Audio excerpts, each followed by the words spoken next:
I'm not going to say anything about strategy, so this is sort of trying to give my own introduction, my own thoughts about what I want to sort of relate to his work, and it's the relation between imaginary and real, semi-real space programs. First, in 1967, and that's where my title comes from, Sun Ra and his mid-science Arkestra released the album We Travel the Spaceways. Included is a composition called We Travel the Spaceway, which has been heard since the '63 album When the Sun Comes Out. It's one of Sun Ra's space chants with a simple text. We travel the spaceways from planet to planet, sun over and over again, over the ocean. The lyrics illustrates Sun Ra having left planet Earth behind, and his Arkestra, as a misspelled orchestra and as an arc, has become a spaceship. Such narratives of interstellar travel is found throughout Sun Ra's work, obviously in a number of titles.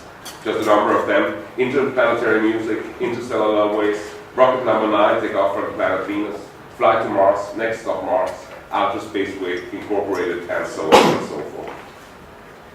Sun Ra's system, what is called myth science or astro-black mythology, is in many ways fully formed already in the end of the 50s, but continuously expanded, not least by his lectures at the University of California, Berkeley in '71, called The Black Man in Cosmos. In last year's blockbuster, Interstellar, a team of scientists travel on the Endurance to recover data for finding a habitable planet for human beings to travel to.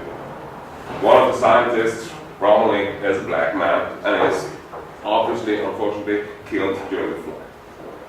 Towards the end of the movie, we find the main character, Cooper, visiting his dying daughter aboard a NASA space station where humanity is currently living. This humanity, however, is all white. Yet another example related to the initial reflections from Professor Womack's book, Afrofuturism, about the obvious absence of people of color in fictitious futures and past. Womack's observation also echoes the opening of Mark Derry's article Back to the Future, the article where the term Afrofuturism is coined. As Derry writes, why do so few African Americans write science fiction? A genre, he claims, whose close encounter with the other, the stranger in a strange land, would seem uniquely suited to the concerns of African American novelists. Unquote. And in many ways, Derry's prediction has proven itself wrong. I mean, nowadays, as you can see from this event and from a lot of books published, a lot of African American and other authors, male and female of color, are writing science fiction. So this is, in my view at least, where we can take Derry to the next level. And my friend Reynaldo over there is one of the guys doing it, and you will hear him later today. The course that Sun Ra taught was, of course, about the place for the black population of the US in the past, the present, and the future. What I want to do in this small talk is to relate to what I call Afrofuturist space programs, real and imagined, and see whether there's an opening or a place for race in this future. An argument could be made for pluralizing the notion of future, saying there are several futures.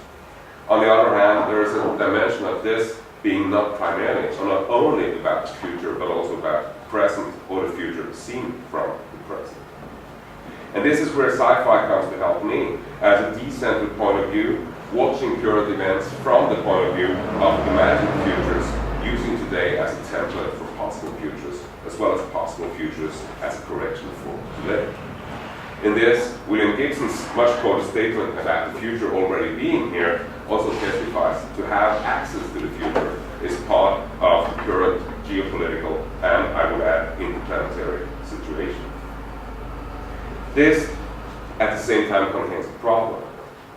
Using the very notion of imagination or speculation might give the impression that what we are talking about is not real. But one of the challenges of thinking the future is simultaneously to see it as real, as something having in a certain sense already happened. Or perhaps better, to see it as similar or equivalent to how we tend to see the past. The past is, in one particular sense, not any more present in the present than the future. But it haunts the present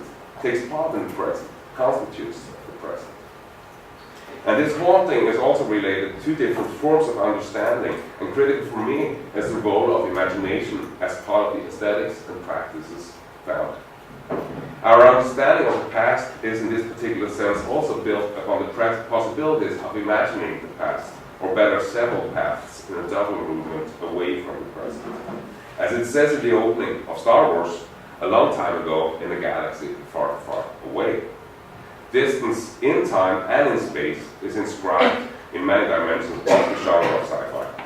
And as such, science fiction breaks with current understandings of the so-called time-space continuum, and it opens up for building new worlds, world building, or as it's called in one of the recent reviews of Dissatisfaction, galaxy building.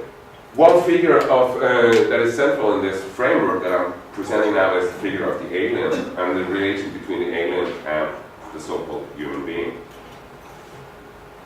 And in an important sense, the figure of the alien is double. In Jerry's discussion, in the already mentioned piece Back to the Future, the point of origin for the black sci-fi is interpreted as an alien abduction. In other words, the West Africans taken on slave ships to the so-called New World was captured by aliens, creatures coming from a foreign world, abducting humans, transferring them to a new and foreign world. In this new world, things are different, and the captives thus have to relate to a totally different world than the one they were forced away from. After the Middle Passage, another world arises, one filled with racism and atrocities, all as a result then of alien abduction. This background, or background, is never lost within the Afrofuturist framework, as given the focus on African American and Afro-diasporic cultures. It is, as Toni Morrison and Paul Gilroy points to, also in a particular sense the beginning of our so-called modernity.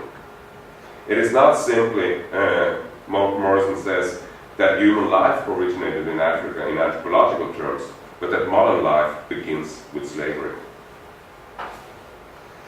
One crucial dimension within this modernity is the notion of the human. On the plantation, the people descended from Africans were not seen as human. They were subhumans. In this, the alien-human dichotomy is transferred with a change of perspective in the sense that those perceived as aliens by the Africans now become the humans, and the Africans become the subhumans, the non-humans, the animals. This non-humanity also contains the potential for another inhumanity, later incarnated in the robot and the android. This version between the human and the non-human can also be seen as a version of double consciousness in Du Bois' terminology and as a fight for inclusion during the civil rights movement. Given the ongoing fight for inclusion in the human, other strategies were found, however. And then, when inclusion seemed impossible, another solution would be to bypass the whole category of the human and move directly from the subhuman to the overhuman, the superhuman, or the post-human. This is, in my view at least, what Coduation is arguing in his book More Brilliant Than the Sun, as the strategy of Sun Ra, the most important perhaps musician, composer, and theoretician of Afrofuturism. In the opening of the film Space is the Place, Sun Ra is seen walking at a foreign planet, claiming that, quote, time has officially ended, and that on this other side of time, the black folks could be teleported through music to this other planet. This plan is in accordance with what Sun Ra learned from the Space Brothers, as he called them, when he was abducted back in 1936. He was taken up to meet extraterrestrials, and they instructed him in uses of music to change the planet, and later on to use the music as a means to leave the planet Earth behind. Then a colony, if that's not too strong a word, could be set up in outer space, making it possible for the black race to prosper. Sun Ra's abduction by the Space Brothers was not his only relation to aliens. He also claimed to come from outer space, more exactly from Saturn. This is, for most people, not least my students, quite an unbelievable story. I insist to my students that he actually was born on Saturn. But personally, I tend to follow the Coduation in accepting the impossibility of this. As Eshin writes, this is particularly true with Sun Ra. Just because Ra pushes it by saying that he comes from Saturn, I always accept the impossibility of this. I always start with that, where most people would try and claim it was an allegory. But it isn't an allegory. He really did come from Zambia. I, says Eschen, try to exaggerate the impossibility until it irritates, until it's annoying, and this annoyance is merely a threshold being crossed in the reader's heads, and once they unclench the sensorium, they have passed through a new threshold and they'll be in my world. From this impossibility then, it arises a version of us thinking differently about Sun Ra, thinking differently about music, thinking differently about art. As Ra says in the opening of Space is the Place, the music is different here, the vibrations are different. While Sun Ra in this particular sense was an alien, or as he also claimed, an angel, there is a more down-to-earth approach to the question of the black future. One such approach is stories about African space programs, and here real life and imagination, history and world building seem to interact. Sun Ra's project is followed by a host of musicians, one very interesting in the field today being Ras G, recording as Ras G and the African Space Program. This is his album, Back on the Planet from 2013. Another approach is to look into the many important movements on the African continent today, working with Afrofuturism, where what began as an African American and Afro-diasporic aesthetic and movement today is found on the African continent as well. Science fiction's relation to history, tradition, past, present, and future here points to other aesthetic and conceptual possibilities than in the African American sci-fi tradition. And the relation to race is obviously differently conceptualized on the African continent than in the US context, even if we can still learn across. In 1964, the same year Sun Ra recorded his album Other Planes of There, Zambian school teacher Edward Makula Nkoloso, sorry for the pronunciation, wrote in a newspaper about plans of going to Mars. This is the Zambian space program of '64. Remember, this is during the full space race when USSR and the US were fighting to get to outer space and the moon. It is only 6 years after NASA was established, 3 years after President JFK proposed the goal of landing a man on the moon by the end of the '60s. But here we are in Zambia, a country recently having become independent with, as it says, a space girl, 2 cats, and a missionary on their way to outer space. They had, as you can imagine, severe problems getting funded. So the project came to an end. But this more or less forgotten story came back with Spanish photographer Cristina de Milo. Searching for unbelievable stories, she came upon the Zambian space program and decided to create an imaginary documentation of Nkoloso's vision. The result is a photo book, The Afronauts from 2012, in which she imagined the project, blending so-called fact and fiction, documentary and vision, while simultaneously showing us one of past's futures that never materialized. That is my clue here. One of past's futures that never materialized. Her project thus simultaneously testifies to a lost future, a future interrupted back in '64. This Zambian project, or non-project, was not the only one on the African continent. Idi Amin, for example, announced a Ugandan human spaceflight program back in '71, one that never proceeded, and one called by Time magazine, quote, among the 100 worst ideas of the century.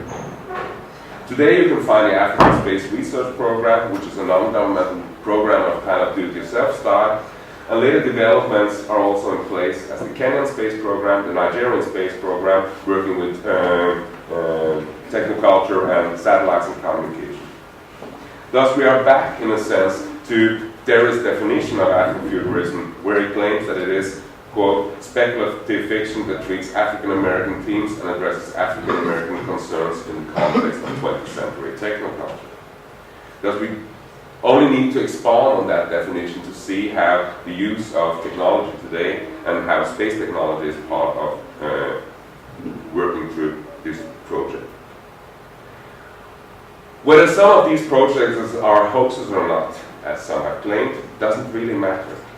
What is important isn't necessarily the project, although fascinating, but the imagination related to the project. And these projects are fruit for the imagination. A good example is Deji Olukotun's novel Nigerians in Space from 2014, a crime novel more than sci-fi, but where outer space, Africa, globalized flows, and so much more are at stake. As such, the novel could be inscribed in the growing field of science fiction and fantasy coming from writers from the African continent, some of them living in the US or in Europe, but where the background is very much part of the artistic production. As Reynald Anderson, one of the editors of the forthcoming anthology on Afrofuturism, claimed at the Astro Black conference in Los Angeles earlier this year, the future of Afrofuturism is Africa. In other words, the future has a future. It's in our imagination and in our fantasy, but also in our everyday practices. Another dimension of Afrofuturist practices is claiming that the future is already here, or rather, that some of the artists or characters actually come from the future. A case in point is Janelle Monáe, whose alter ego, Cindy Mayweather, is from the 28th century, but has been sent back to our time here and now.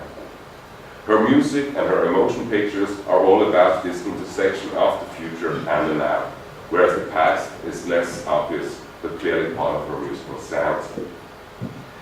The story of Cindy is folded out on the songs, in the videos, in the cover art, and in writing on Twitter, Tumblr, and YouTube, and is thus circulating not only in cyberspace, but in what is arguably key for today's technoculture.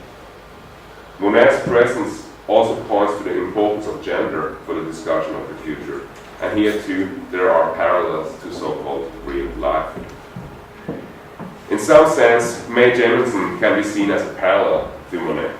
Jemison, the first African-American woman to travel in space, went into orbit aboard the space shuttle Endeavour September 12, 1992. As is the case with quite a few African-Americans these days, she had a DNA analysis showing her descendants from people of Cameroon, Nigeria, Sierra Leone, Ghana, and Senegal. The first American woman in space was Sally Ride, however, June 18, 1983, on a space shuttle Challenger.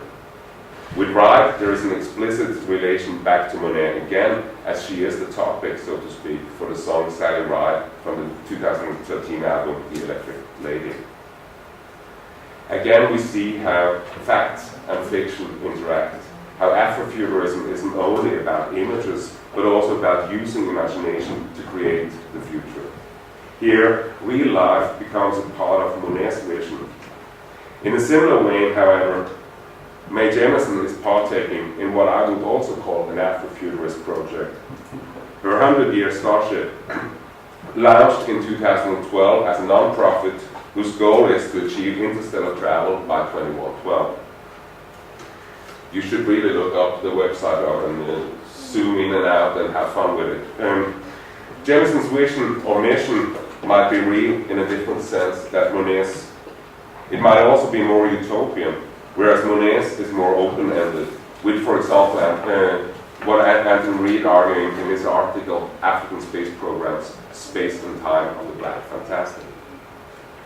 Imagining the future and the impact of this imagination on the present clearly has both utopian and dystopian potentials.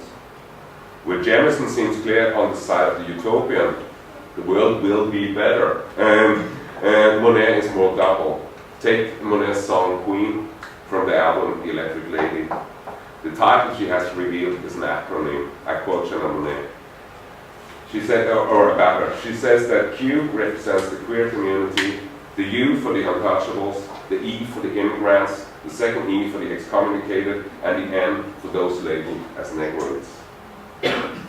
This fits with her general statement about why an android, that Cindy is a metaphor for otherness, but it also expands upon this metaphor in directions coherent with an Afrofuturist framework.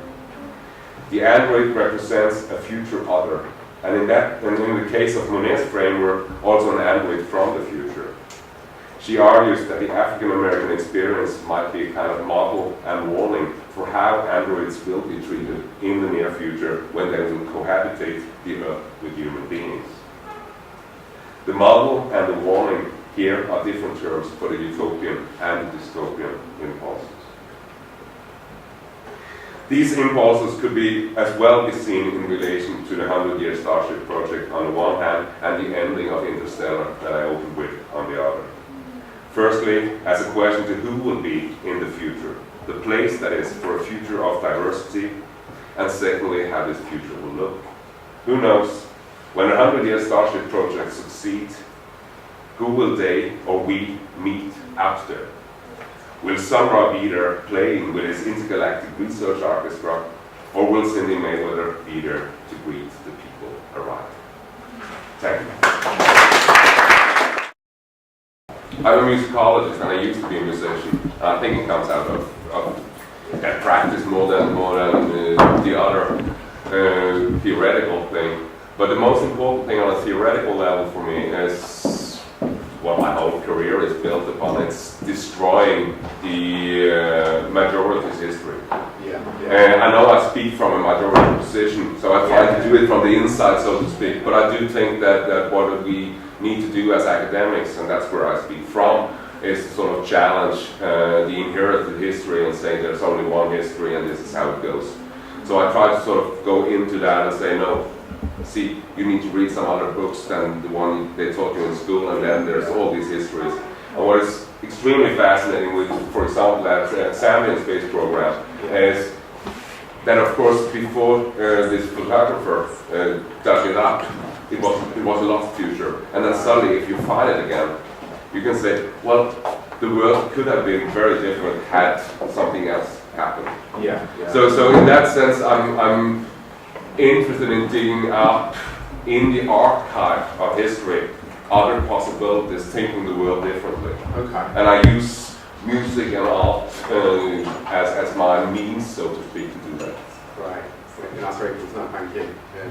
I was just going to say, could you say a bit more about the 100-year Starship, because I haven't heard of that before. Yeah, it's actually, they are related to NASA. They are partly funded by NASA, but they are sort of, Jefferson applied for a grant and got a lot of money for this project, and they are having conferences.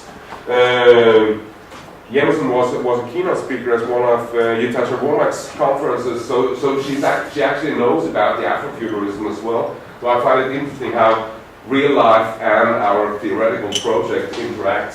And it is about making human interstellar travel possible within 100 years.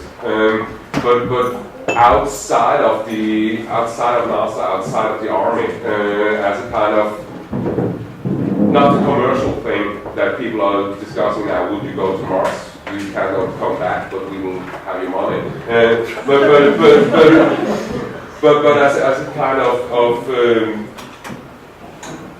project. But it's also, and she's very conscious about it, it's also related to all the things we see around the globe today about getting black girls to learn to code and having the science up on that. So she's very conscious about the community aspect of it as well. But the website is on